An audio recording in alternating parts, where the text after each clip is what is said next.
कांग्रेस के नेता राहुल गांधी इन दिनों कोर्ट के चक्कर खूब लगा रहे हैं। राहुल गांधी के लिए कोर्ट से एक और नई खबर आई है। वीर सावरकर के परपोते सतकी सावरकर ने उनके खिलाफ झूठी गवाही का आरोप लगाते हुए एक अर्जी दाखिल की है। ये मामला मानहानि केस से जुड़ा है, जहां सावरकर ने आरोप लगाया है कि राहुल गांधी ने कोर्ट को गुमराह करने की कोशिश की है। सतकी सावरकर का दावा है कि राहुल गांधी ने जानबूझकर ये कहकर कोर्ट को गुमराह किया है कि उन्हें मानहानिकारक भाषण वाली वीडियो प्राप्त नहीं हुई।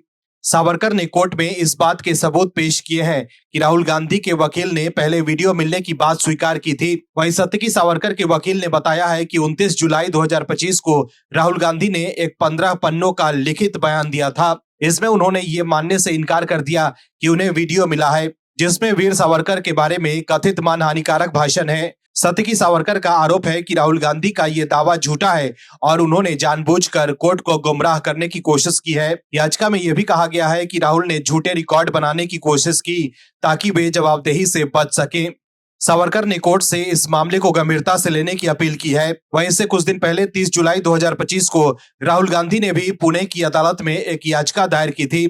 इस याचिका में उन्होंने सतकी सावरकर के खिलाफ अवमानना की कार्रवाई शुरू करने की मांग की थी। राहुल ने आरोप लगाया था कि सावरकर ने बार बार कोर्ट के निर्देशों का उल्लंघन किया है। उनका दावा है कि सावरकर मानहानि की शिकायत का आधार माने जाने वाले भाषण की मूल सीडी और एक प्रमाणित प्रतिलिपि जमा करने में विफल रहे हैं। राहुल गांधी का कहना है कि सावरकर ने जानबूझकर कोर्ट के आदेशों की अनदेखी की। वहीं सावरकर मानहानि केस में पुणे की अदालत में उनके वकील ने उनकी जान को खतरा बताते हुए एक अर्जी दायर की थी, लेकिन इस अर्जी ने राजनीतिक गलियारों में तूफान मचा दिया। लेकिन बाद में राहुल गांधी ने इस अर्जी से खुद को अलग कर लिया। कांग्रेस आईटी सेल की प्रमुख सुप्रिया श्रीनेत ने एक्स पर पोस्ट कर बताया कि यह अर्जी बिना राहुल गांधी की सहमति के दायर की गई थी और वो इस बात से बेहद नाराज हैं। इस पूरे घटनाक्रम ने कांग्रेस की रणनीति पर सवाल खड़े कर दिए हैं। सवाल उठता है कि क्या राहुल गांधी के वकील ने बिना उनसे सलाह लिए ही उनकी जान को खतरा घोषित कर दिया। सवाल उठता है कि राहुल गांधी के वकील के पास बीजेपी के 2 नेताओं का नाम अर्जी में उल्लेख करने का क्या आधार था।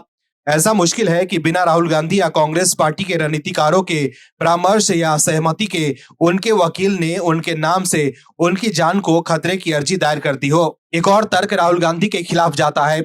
वकील कानूनी मामले तो समझता है, इसलिए इस संबंध में वो अपने मन से फैसले ले सकता है, पर 2 पुराने कांग्रेसी सरदारों से राहुल गांधी को जान का खतरा है, ये बात तो वकील ने खुद अपने मन से नहीं लिखा होगा। कांग्रेस पार्टी भले कितना भी लिपापोती कर ले, पर रवनीत सिंह बिट्टू और मारवा का नाम ऐसे ही अपने मन से वकील ने लिख दिया होगा, ये बात किसी को हजम नहीं हो सकती। ये भी हो सकता है कि राहुल गांधी और उनकी कानूनी टीम ने महसूस किया होगा कि ये अर्जी उनकी रक्षा के लिए प्रभावी नहीं होगी या इसे कोर्ट में गंभीरता से नहीं लिया जाएगा। इसके साथ ही जान का खतरा बताने के लिए ठोस सबूत की आवश्यकता होती है और यदि इस अर्जी में पर्याप्त सबूत नहीं थे तो ये उनकी विश्वसनीयता को कमजोर कर सकता था, जिससे उनकी छवि को नुकसान पहुंच सकता था।